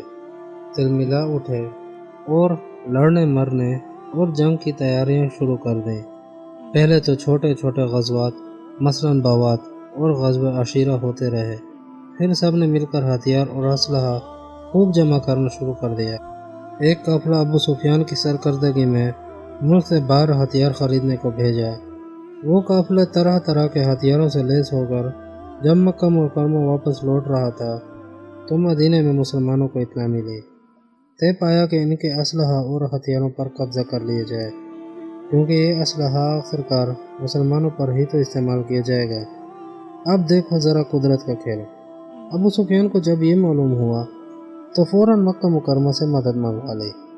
ایک طرف سینکڑوں کا لشکر اور سامان جنگ کی کثرت اور دوسری طرف مسلمانوں کی تعداد 313، چند تلواریں، 2-3 گھوڑے، 60 ذرہ اور 60 اونٹ تھے۔ جس مقام پر یہ لشکر آمنے سامنے مقابلے پر آئے اس کو بدر کہتے ہیں، اس لیے اس غزوہ کو غزوہ بدر کہا جاتا ہے۔ مہاجرین اور انصار نے بڑے جوش اور ورولہ انگیز تقریریں فرمائی، جس سے حضور صلی اللہ علیہ وآلہ وسلم کا چہرہ مبارک مسرت سے تمتما اٹھا اور فرمایا، اللہ کا وعدہ بلا شبہ سچا ہے، اور میں ابھی سے قوم کے سرداروں کی قتل کی جگہ کو دیکھ رہا ہوں، اور زمین پر ہاتھ رکھ کر بتایا کہ اس جگہ پر فلاں قریشی مارا جائے گا اور یہاں فلاں قتل ہوگا۔ اور ایک اور حیرت کی بات سنو، مشرکین مکہ جس طرف تھے اس طرف زمین نہایت ہموار اور پختہ فرش کی تھی، حد یہ کہ دشمن پانی پر اور مسلمان اس سے محروم تھے۔ باوجود ان سب بے سر و سامانی کے اور ناسازگار حالات کے، چونکہ یہ حق و باطل کا معرکہ اور مقابلہ تھا، حضور اقدس صلی اللہ علیہ وآلہ وسلم کی مرضی پا کر مسلمانوں نے والہانہ جذبے کے ساتھ مقابلہ کیا اور ڈٹ گئے۔ اس حالت میں جب دشمن بھی سامنے آ گئے تو آپ صلی اللہ علیہ وآلہ وسلم نے پہلے تو مسلمانوں کی صفوں کو درست فرمایا، پھر گڑ گڑا کر اللہ تعالیٰ سے دعا مانگنی شروع کی، اے اللہ، تو نے جو وعدہ مدد کا مجھ سے فرمایا وہ پورا کر دیجئے۔ اے اللہ، اگر یہ مٹھی بھر مسلمان ہلاک ہو گئے تو پھر خطہ زمین پر کوئی تیری عبادت گزار باقی نہیں رہے گا۔ حضرت ابو بکر صدیق رضی اللہ تعالیٰ عنہ نے عرض کیا، اللہ کے رسول صلی اللہ علیہ وآلہ وسلم بس کیجئے، اللہ تعالیٰ اپنا وعدہ ضرور پورا کرے گا۔ اللہ پاک نے فوراً ایسا حکم فرمایا کہ مسلمانوں کی نگاہ میں دشمن کی تعداد اصل تعداد سے کم نظر آنے لگی اور مسلمان بھی مرعوب نہ ہوئے۔ اور سنو، دشمن کی نگاہوں میں یہ مٹھی بھر مسلمان ایک وقت میں دگنا معلوم ہونے لگے اور بری طرح مرعوب ہو کر گھبرا گئے۔ حضور صلی اللہ علیہ وسلم کی دعا پر اللہ پاک نے 1000 فرشتے نازل فرما کر مدد فرمائی اور پھر یہ تعداد بڑھا کر 3000 کر دی، اور مزید فرمایا کہ اگر دشمن تم پر یکلخت حملہ کرے تو ہم 5000 فرشتوں سے تمہاری مدد کریں گے۔ چنانچہ ایسا ہی ہوا کہ ان لڑائی کے وقت مسلمانوں پر اللہ تعالیٰ نے اونگ طاری کر دی اور آنکھ کھلی تو تازہ دم ہو گئے۔ پھر چوتھے یہ کہ آسمان سے پانی برسا دیا، دشمن تو کیچڑ میں لت پت ہو گئے اور مسلمانوں کی زمین جو ریتیلی تھی کو جما کر پختہ فرش بنا دیا۔ اب جو جنگ نے زور پکڑا تو حضور صلی اللہ علیہ وسلم نے چہرہ سیاہ ہوں پڑتے ہوئے مٹھی بھر خاک اور کنکریاں دشمنوں کی جانب پھینکی تو اللہ تعالیٰ کی قدرت تو دیکھو کہ ہوا کے ذریعے اس کے ذرات تمام مشرکین کی آنکھوں کے اندر پہنچ گئے۔ اب جو انہوں نے گھبراہٹ اور بے بسی کے عالم میں آنکھیں ملنا شروع کیا تو بھاگنے کا موقع بھی نہ ملا۔ ان کے 70 آدمی قتل ہوئے اور 70 گرفتار اور باقی بھاگ گئے۔ احد مدینہ منورہ کے ایک پہاڑ کا نام ہے۔ حضور اکرم صلی اللہ علیہ وآلہ وسلم کو احد سے بڑی محبت تھی۔ غزوہ بدر میں جو شکست قریش کھا چکے تھے اس کا بدلہ لینے کے لیے ابو سفیان کی کمان میں 3000 سرماؤں کا لشکر مکہ مکرمہ سے نکلا اور احد کے سامنے آ کر خیمہ ڈال دیا۔ حضور اکرم صلی اللہ علیہ وآلہ وسلم نے اچھی طرح مشورہ فرمایا اور 1000 کا لشکر مقابلے کے لیے مدینہ سے نکلا اور لشکر میں 300 منافق بھی ساتھ ہو لیے۔ کچھ دور ساتھ چلنے کے بعد مسلمانوں میں پست ہمتی پیدا کرنے کی خاطر وہ واپس مدینہ منورہ آ گئے۔ مسلمانوں کا حوصلہ اور زیادہ بلند ہو گیا۔ بچوں میں اسلام پر جان دینے کا وہ جذبہ تھا کہ جب حضور صلی اللہ علیہ وآلہ وسلم نے لشکر میں شامل کرنے کا جائزہ لیا اور 2 چھوٹی عمر کے بچوں کو واپسی کا حکم دیا تو رافع بن خدیج جو ابھی بہت کم عمر تھے وہ پنجوں کے بل کھڑے ہو گئے کہ یہ دیکھے میں بڑا ہوں۔ حضور صلی اللہ علیہ وآلہ وسلم نے ان کی ہمت اور شوق کو دیکھ کر اجازت دے دی۔ اس طرح جب ایک دوسرے کم عمر بچے سمرہ بن جندب کو الگ کیا تو وہ رونے لگا اور عرض کیا کہ یا رسول اللہ، جب رافع جنگ کے لیے شریک کیے جا سکتے ہیں تو مجھ کو کیوں خارج کیا جا رہا ہے، جبکہ رافع کو کشتی میں پچھاڑ دیتا ہوں۔ آخر کشتی کرائی گئی اور سمرہ نے رافع کو پچھاڑ دیا، پھر دونوں کو لشکر میں شامل کر دیا گیا۔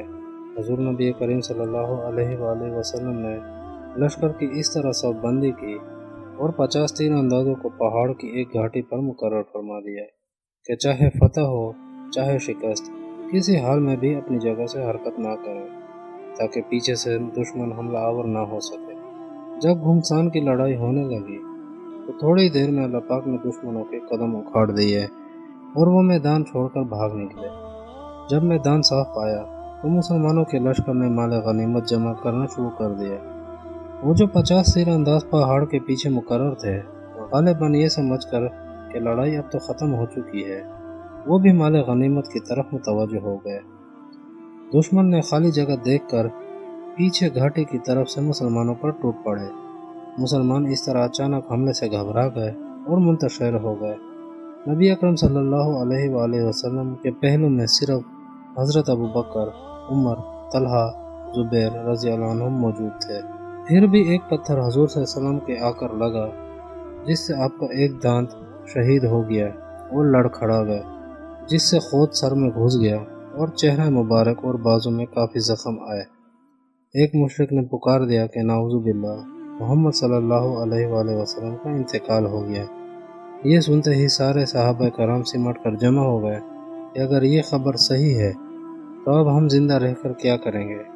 ابو سفیان جو مشرکوں کا سردار ہے نے جب یہ نقشہ دیکھا تو یہ کہہ کر آئندہ سال پھر بدر میں معرکہ آرائی ہوگی، پھر اپنا لشکر واپس مکہ لے گیا۔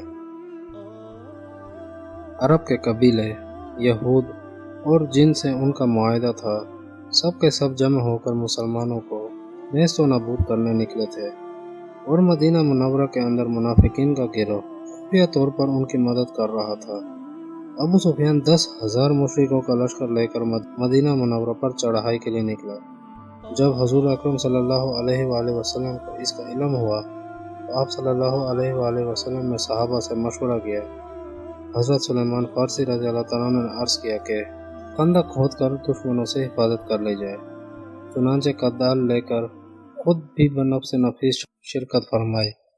میرے پیارے بچوں، ذرا غور کرو، سرکار دو جہاں، فخر موجودات صلی اللہ علیہ وآلہ وسلم کی ذات گرامی اور خندق کا کھودنا، اور اپنے صحابہ کے ساتھ مل کر، اور اس سے زیادہ حیرت کی بات بتاؤں، حضور اکرم صلی اللہ علیہ وآلہ وسلم 3 دن کے فاقے سے تھے اور پیٹ پر پتھر باندھے ہوئے تھے، اور اس کے آگے تو کوئی حد ہی نہیں رہ گئی، جبکہ ایک بہت سخت پتھر بیچ میں آ گیا۔ سب صحابہ نے خوب زور لگایا، لیکن اس پتھر کو کوئی حرکت نہ ہوئی۔ صحابہ نے حضور اقدس صلی اللہ علیہ وآلہ وسلم سے اپنی بے بسی کا اظہار کیا۔ آپ صلی اللہ علیہ وآلہ وسلم نے بسم اللہ کہہ کر خدال کی ایک ضرب سے اس پتھر کو پارا پارا کر دیا۔ آپ صلی اللہ علیہ وآلہ وسلم کے ساتھ صحابہ کرام بھی 3 دن رات بھوک سے پیٹ پر پتھر باندھے اسلام کی خاطر مصروف رہے۔ خندق سے مٹی اٹھا اٹھا کر ادھر ادھر منتقل کر رہے تھے، اور جسم مبارک گرد میں اٹا ہوا تھا، اس لیے اس کو غزوہ خندق بھی کہتے ہیں۔ دشمن کو آگے بڑھنے کا کوئی موقع نہ ملا، 20 روز تک محاصرہ اور گھیراؤ کیے رہے۔ آخر میں کفار ہی کا ایک شخص نعیم بن مسعود لخمی کے دل میں فطور آیا، اور اس نے مشرکین مکہ اور یہود مدینہ کے درمیان بے اعتمادی پیدا کر دی، اور ایسا اختلاف پیدا ہو گیا کہ ایک دوسرے کے ساتھ مل کر مسلمانوں سے جنگ کرنے سے صاف انکار کر دیا، اور اللہ تعالیٰ نے اپنی قدرت کاملہ سے ہوا کو حکم دیا، اور وہ طوفان بن کر دشمنوں کے اوپر اتنی تیز چلی کہ تمام لشکر تہ و بالا ہو گیا، خیمے اکھڑ گئے، چوپائے بھڑک بھڑک کر بھاگنے لگے۔ آخر دشمن نے محاصرہ ختم کر دیا اور بھاگ گئے۔ اس موقع پر حضور اقدس صلی اللہ علیہ وآلہ وسلم نے کچھ اس طرح دعا فرمائی: اے کتاب قرآن کے نازل کرنے والا خدا، اے جلد حساب لینے والے، تو مشرکین کی جماعتوں کو شکست دے دے، الہی ان کو فرار کر اور ان کو ڈگمگا دے۔ حدیبیہ مکہ مکرمہ سے جدہ کی جانب ایک منزل پر واقع ہے۔ اصل میں یہ ایک کنویں کا نام ہے۔ 6 ہجری مطابق فروری 628 عیسوی ماہ ذی-القعدہ پیر کے دن سرور دو عالم صلی اللہ علیہ وآلہ وسلم 1400 صحابہ رضی اللہ عنہم کے ہمراہ عمرہ کرنے روانہ ہوئے۔ ایک جاسوس نے اطلاع دی کہ قریش مکہ کا ارادہ ہے کہ آپ کو مکہ مکرمہ میں داخل نہ ہونے دیں گے۔ مشورے میں حضرت ابوبکر صدیق رضی اللہ تعالیٰ عنہ نے عرض کیا کہ ہم تو صرف عمرہ کرنے نکلے ہیں، جنگ یا قتل ہمارا مقصد نہیں۔ نبی اکرم صلی اللہ علیہ وآلہ وسلم اچانک بخبری میں خالد بن ولید کے دستے کے سامنے پہنچ گئے تو اپنی گھات کو ناکام دیکھ کر خالد گھبرا گئے اور تیزی کے ساتھ مشرکین مکہ کے پاس پہنچ گئے۔ نبی اکرم صلی اللہ علیہ وآلہ وسلم جب اس ٹیلے پر پہنچے جہاں سے اتر کر مکہ مکرمہ پہنچنا تھا، اچانک آپ صلی اللہ علیہ وآلہ وسلم کی اونٹنی قصوہ بیٹھ گئی اور کسی طرح سے اٹھنے کا نام نہ لیا، تو حضور اقدس صلی اللہ علیہ وآلہ وسلم نے فرمایا: قصوہ ہرگز نافرمان نہیں ہوئی اور نہ یہ اس کی عادت ہے، بلکہ اس کو خدا نے روک دیا ہے جس نے ہاتھی والوں کو روک دیا تھا، لہٰذا اس خدا کی قسم جس کے قبضے میں میری جان ہے، وہ مشرکین مجھ سے جو بھی چاہیں گے جس میں بیت اللہ کی حرمت پیش نظر ہو تو میں ضرور اس کو پورا کروں گا۔ جیسے ہی یہ اعلان ہوا، قصوہ فوراً اٹھ کھڑی ہوئی اور حدیبیہ کے میدان میں جا پہنچی۔ حضور اکرم صلی اللہ علیہ وآلہ وسلم نے مشورہ کے بعد حضرت عثمان رضی اللہ عنہ کو مکہ بھیجا۔ ابو سفیان وغیرہ سے مل کر گفتگو کی تو انہوں نے ایک نہ سنی اور کہنے لگے: تم اگر چاہو تو اکیلے طواف کر لو، ورنہ ہم محمد صلی اللہ علیہ وسلم کو اور ان کے ساتھیوں کو مکہ میں داخل نہیں ہونے دیں گے۔ حضرت عثمان رضی اللہ عنہ نے فرمایا، یہ تو میں ہرگز نہیں کر سکتا کہ اللہ کے رسول کے بغیر طواف اور عمرہ ادا کر لو۔ قریش نے حضرت عثمان رضی اللہ عنہ کا یہ اصرار دیکھا تو ان کو واپس جانے سے روک لیا۔ ادھر مسلمانوں کو یہ خبر پہنچی کہ حضرت عثمان رضی اللہ عنہ قتل کر دیے گئے۔ ہر شخص بے قرار اور بے قابو ہوا جا رہا تھا۔ نبی اکرم صلی اللہ علیہ وسلم نے اس وقت ایک درخت کے نیچے بیٹھ کر مسلمانوں سے اس بات پر بیعت لی کہ مر جائیں گے مگر ہم میں سے کوئی ایک بھی فرار نہیں ہوگا۔ جب مشرکین مکہ کو یہ خبر پہنچی تو خوف زدہ ہو کر حضرت عثمان رضی اللہ عنہ کو واپسی کی اجازت دے دی۔ اس کو بیعت رضوان کہتے ہیں۔ مشرکین مکہ پر اس بیعت کا ایسا اثر پڑا کہ وہ خود صلح پر آمادہ ہو گئے۔ حضور اکرم صلی اللہ علیہ وسلم نے اس صلح کی تجویز کو پسند فرمایا، طے پایا کہ نمبر 1 اس سال مسلمان مکہ داخل نہ ہوں اور واپس چلیں گے۔ نمبر 2 آئندہ سال مسلمان بغرض عمرہ مکہ میں اس طرح داخل ہوں گے کہ معمولی ہتھیاروں کے علاوہ کوئی جنگی ہتھیار نہیں ہوگا اور تلواریں نیام کے اندر ہی رہیں گی، صرف 3 دن قیام کریں گے۔ نمبر 3 معاہدے کی مدت کے اندر دونوں جانب امن و عافیت کے ساتھ آمد و رفت جاری رہے گی۔ نمبر 4 اگر کوئی شخص مکہ سے مدینہ چلا جائے گا تو اس کو مکہ واپس کرنا ہوگا، لیکن جو مدینہ سے مکہ آئے گا تو اس کو واپس نہیں کریں گے۔ نمبر 5 تمام قبائل آزاد ہیں، جو جس فریق کا دوست بننا چاہے حلیف بن جائے گا۔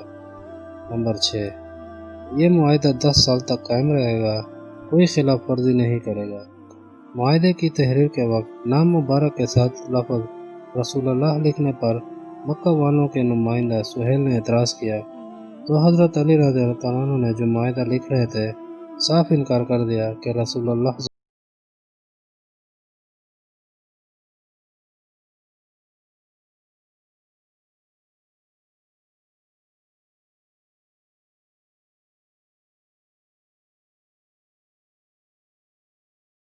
مسلمانوں کو محسوس ہوا کہ ہم نے دب کر صلح کی ہے۔ حضرت علی رضی اللہ عنہ نے فرمایا، یا رسول اللہ کیا حدیبیہ کا واقعہ فتح ہے؟ آپ نے فرمایا، ہاں، قسم بخدا بلا شعبہ یہ فتح ہے۔ اللہ تعالیٰ نے اپنے پیارے لاڈلے نبی صلی اللہ علیہ وسلم کو ایسی حکمت فراست عطا فرمائی کہ صلح کے بعد کے واقعات سورج کی طرح روشن دلیل ہیں کہ یہ دب کر صلح کرنا در حقیقت عین فتح مبین یعنی فتح عظیم ثابت ہوئی۔ پہلے یہ کہ جنگ کا خطرہ ٹل گیا، مکہ مکرمہ اور مدینہ منورہ میں آنے جانے کا بے خطر امن اور اطمینان کا راستہ کھل گیا۔ اب جو قریش مکہ اور مسلمانوں کے تبادلہ خیالات کا موقع ملا تو تبلیغ اور دعوت کے ذریعے لوگوں نے دھڑا دھڑ اسلام قبول کرنا شروع کر دیا۔ حضرت خالد بن ولید اور حضرت عمر بن العاص رضی اللہ عنہما کا قبول اسلام اسی صلح کا کارنامہ ہے۔ تم غور کر لو کہ حضور اقدس صلی اللہ علیہ وآلہ وسلم اس صلح سے قبل عمرہ کے لیے نکلے تو صرف 1400 مسلمان ہمراہ تھے، لیکن جب فتح مکہ کے لیے صرف 2 سال بعد نکلے تو 10,000 تعداد تھے۔ مشرکین مکہ نے معاہدہ کی خلاف ورزی کی اور وہ ٹوٹ گیا۔ ہوا یہ کہ مشرکین کے 2 قبیلہ بنی خزاعہ اور بنی بکر میں پھر جنگ چھڑ گئی۔ بنی خزاعہ مسلمانوں کا ساتھ دیتے تھے اور انہوں نے حضور صلی اللہ علیہ وآلہ وسلم سے مدد مانگی۔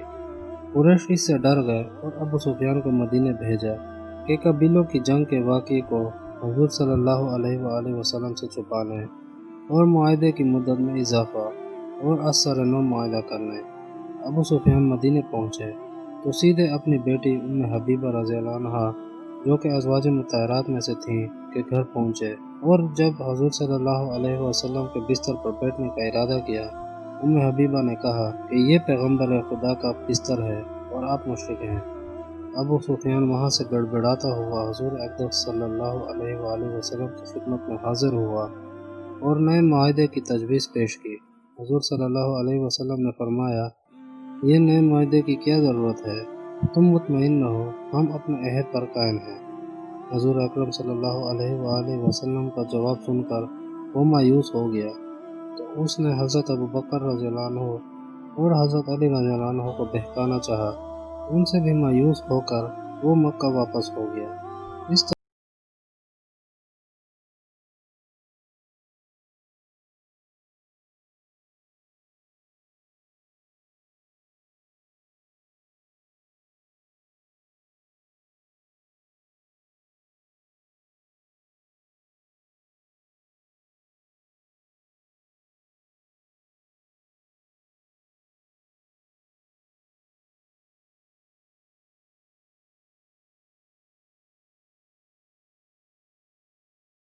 قریش کو خان و خان خبر نہ ہو، کیونکہ آپ صلی اللہ علیہ وآلہ وسلم کی دلی خواہش یہ تھی کہ مکہ میں جنگ نہ ہونے پائے اور قریش مرعوب ہو کر ماتی و مغلوب ہو جائے۔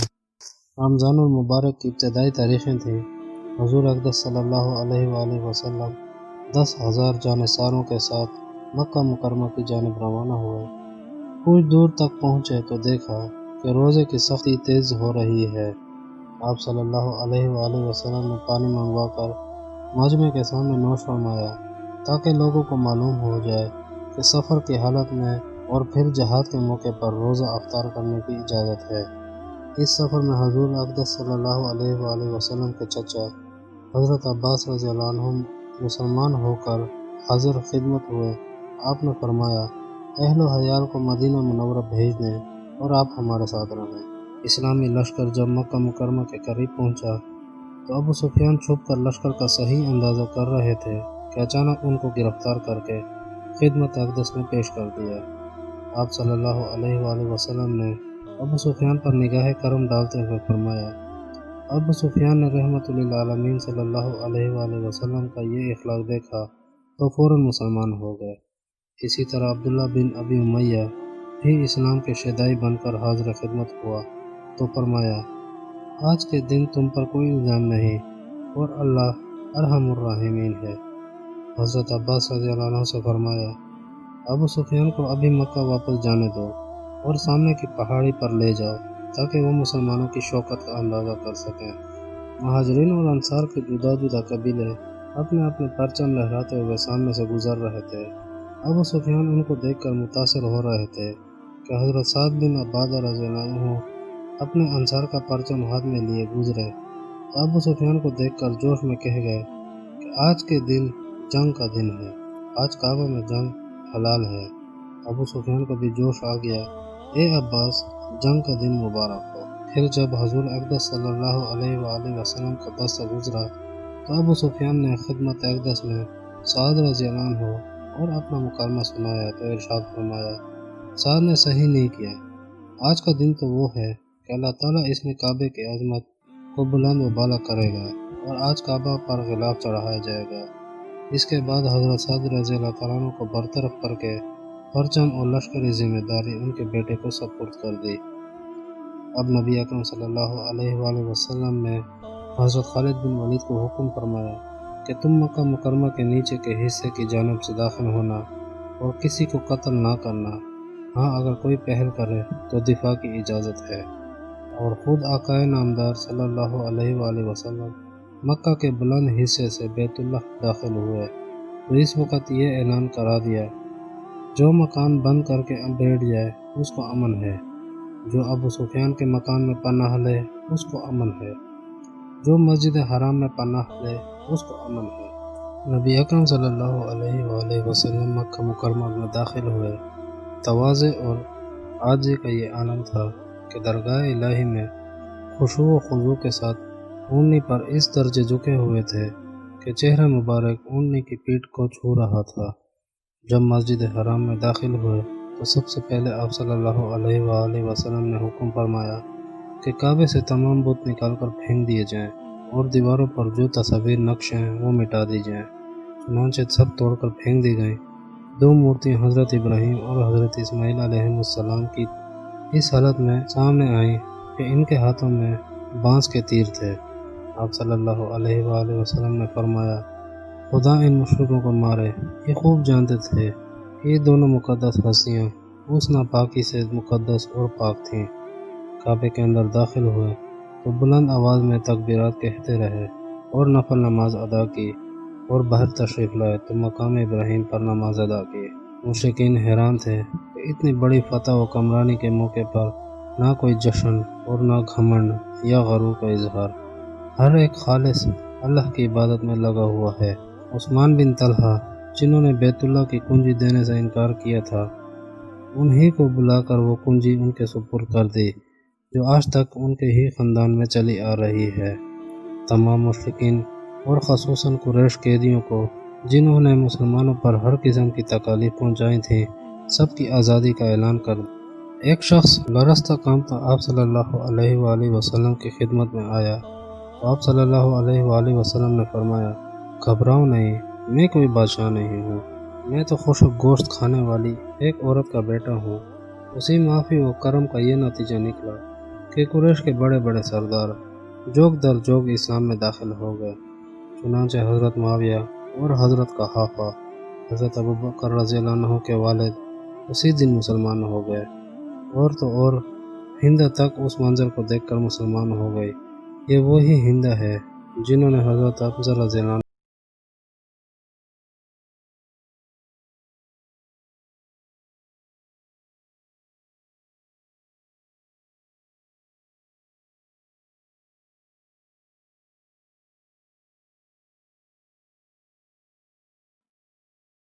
فتح مکہ کے بعد عرب قبیلے جوگ در جوگ مسلمان ہونے لگ گئے، لیکن قبیلہ حوازن اور قبیلہ ثقیف نے اور بھی قبائل کو شریک کر کے جنگ شروع کر دی۔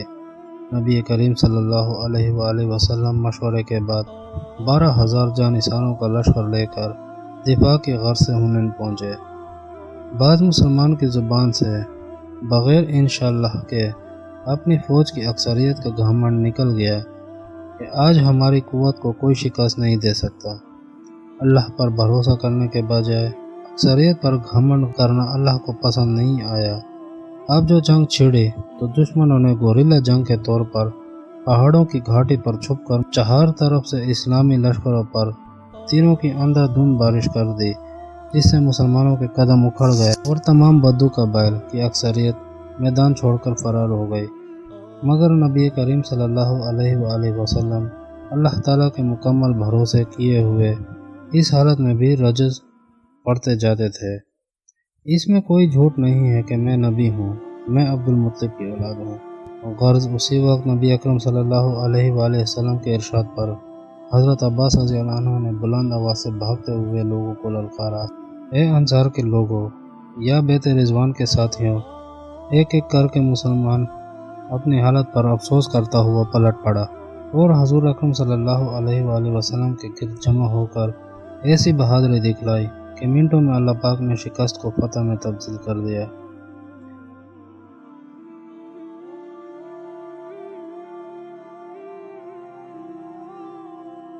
تبوک ملک شام کا مشہور شہر ہے۔ 9 ہجری کا واقعہ ہے کہ وہاں کے بادشاہ کیسر روم ہرقل نے کئی لاکھ کا لشکر مسلمانوں پر چڑھائی کی غرض سے وہاں جمع کر دیا۔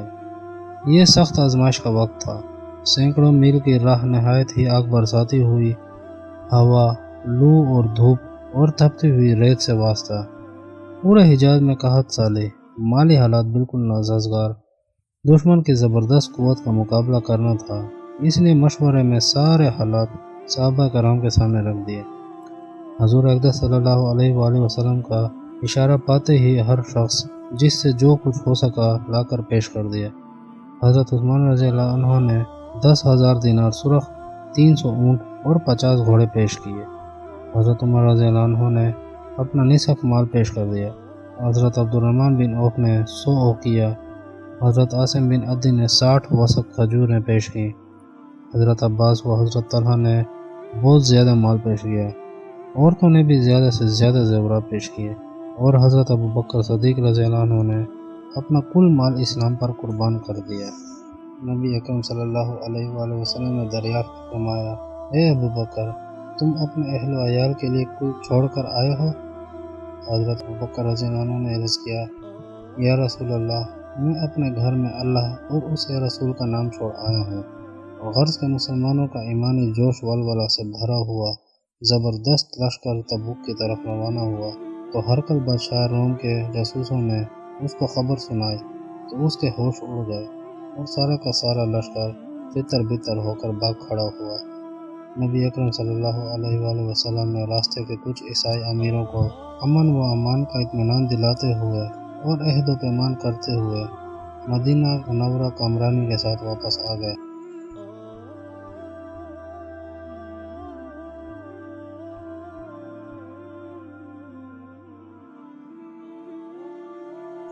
آپ ہمیں نبی اکرم صلی اللہ علیہ وآلہ وسلم کے کچھ حالات سنائیں۔ حضرت عائشہ رضی اللہ عنہا نے یہ سن کر تعجب کیا اور فرمایا، کیا تم قرآن نہیں پڑھتے؟ قرآن جو کچھ کہتا ہے محمد صلی اللہ علیہ وآلہ وسلم نے اسی کو عمل کر کے دکھایا۔ حضور اقدس صلی اللہ علیہ وآلہ وسلم اللہ تعالیٰ کی ہستی کے بعد سب سے زیادہ بزرگ ہستی ہیں۔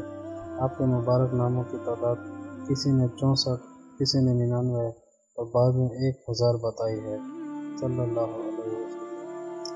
حضرت ابراہیم علیہ السلام نے جو دعا مانگی قرآن پاک میں اس طرح مذکور ہے، اے ہمارے پروردگار، ان عرب لوگوں میں سے ایک رسول بھیج جو ان پر تیری آیت پڑھے اور ان کو حکمت سکھائے اور ان کو ہر قسم کی برائیوں سے پاک کرے، بے شبہ تو غالب اور حکمت والا ہے۔ حضرت عیسیٰ علیہ السلام نے فرمایا، میں بشارت دینے والا ہوں ایک رسول کی جو میرے بعد آئیں گے اور ان کا نام احمد عبرانی زبان میں فرقلیط ہوگا۔ حضرت صلی اللہ علیہ وآلہ وسلم کی ولادت باسعادت 9 ربیع الاول بمطابق 20 اپریل 571 عیسوی بروز پیر صبح کو ہوئی۔ وہ مبارک صبح تھی جو شہروں کی زک زک بک بک سے دور، کھیتی اور بغیر سبزہ کے سنگلاخ ترین مکہ مکرمہ کے باعزت خاندان قبیلہ قریش بنی ہاشم کے ہاں پیدا ہوئے۔ آپ کی والدہ کا نام حضرت آمنہ بنت وہب تھا۔ آپ کی پیدائش پر تمام عالم میں دھوم مچ گئی۔ کفر و شرک کے جتنے اڈے تھے سب کے سب ٹوٹ گئے۔ بصرہ اپنے وقت کا بڑا بادشاہ تھا۔ اس کے عالیشان محل کے 14 کنگرے زمین بوس ہو گئے۔ ملک فارس کے پارسیوں کا ایک عبادت خانہ تھا جس میں 24 گھنٹے برابر آگ جلتی رہتی اور لوگ آگ کی پوجا پاٹ کرتے۔ اس وقت وہ آگ بجھ گئی، مجوسیت کی تنظیم بھی بکھر گئی۔ آپ صلی اللہ علیہ وآلہ وسلم کے ذریعے کلمہ توحید سارے عالم میں پھیل گیا۔ حضور اکرم صلی اللہ علیہ وآلہ وسلم اپنی ولادت سے پہلے ہی یتیم ہو گئے تھے۔ آپ صلی اللہ علیہ وآلہ وسلم کے والد ملک شام میں تجارت کرنے گئے ہوئے تھے۔ واپسی پر مدینہ منورہ پہنچے تو بیمار ہو گئے اور وہیں انتقال ہو گیا۔ اللہ تعالیٰ نے براہ راست آپ کی پرورش کا انتظام فرما دیا۔ آپ کی عمر 6 برس کی تھی۔ آپ کی والدہ ماجدہ حضرت آمنہ بھی انتقال کر گئیں۔ مدینہ منورہ سے واپس آتے ہوئے نانی صاحبہ کا بھی انتقال ہو گیا۔ ابھی 7-8 سال کے نہ ہوئے تھے کہ دادا عبدالمطلب بھی وفات پا ہو گئے۔ دنیا کے تمام اسباب کفالت ختم کر کے اللہ تعالیٰ کی مرضی کے مطابق آپ کی طبیعت ہوتی رہی۔ عرب کے دستور کے مطابق دیہات سے عورتیں آتیں اور بچوں کو دودھ پلانے کے لیے اپنے ساتھ لے جاتیں۔ چنانچہ جب عورتیں آئیں اور اپنی اپنی پسند کا انتخاب کر کے لے گئیں اور کسی عورت نے حضور اکرم صلی اللہ علیہ وآلہ وسلم کو اس خیال سے نہ لیا کہ یہ یتیم بچہ ہے اور معقول اجرت ملنے کی امید نہیں، حضرت حلیمہ کی خوش بختی چمک اٹھی۔ انہوں نے جیسے ہی حضور صلی اللہ علیہ وسلم کو اپنی گود میں لیا، برکات و معجزات کا سلسلہ شروع ہو گیا۔ سست رفتار لاغر اونٹنی سب سے ہوشیار اور صحت مند ہو گئی۔ ایک مرتبہ مکہ مکرمہ میں کافی سیلاب آیا اور کعبہ شریف کی دیواروں میں شگاف پڑ گئے۔ اس موقع پر اہل مکہ میں بڑا فساد ہو گیا۔ آخر سب نے مل کر کعبہ کی دیواریں تعمیر کر دیں، لیکن حجر اسود کو اپنے خاص مقام پر نصب کرنے پر پھر فساد ہو گیا کہ ہر سردار اس مبارک کام کو اپنے ہاتھوں سے سر انجام دینے کا خواہشمند تھا۔ بالآخر سب نے اتفاق کیا کہ حضرت محمد صلی اللہ علیہ وآلہ وسلم جو فیصلہ کر دیں ہمیں منظور ہے۔ آپ صلی اللہ علیہ وآلہ وسلم نے ایک بڑی چادر منگوائی اور اپنے دست مبارک سے حجر اسود کو اٹھا کر اس میں رکھا اور تمام سرداروں سے فرمایا، چادر کا کونا اپنی اپنی طرف سے پکڑ لیں۔ جب حجر اسود اپنی جگہ پر پہنچ گیا تو آپ صلی اللہ علیہ وآلہ وسلم نے اپنے دست مبارک سے اسے نصب فرما دیا۔ یوں آپ کی حکمت سے ایک بڑا جھگڑا ٹل گیا اور سب خوش ہو گئے۔ دوستو، آپ کو ہماری آج کی ویڈیو کیسی لگی؟ آپ کی اس حوالے سے کیا رائے ہیں؟ آپ اس ویڈیو کے بارے میں کیا کہتے ہیں؟ اور اگر آپ کے پاس کوئی معلومات ہیں تو آپ بھی کمنٹ سیکشن میں بتا دیجئے۔ دوستو، ہمارے اس ویڈیو میں اب تک کے لیے اتنا ہی۔ انشاءاللہ اگلی ویڈیو میں آپ سے دوبارہ ملاقات ہوگی۔ تب تک کے لیے اللہ نگہبان۔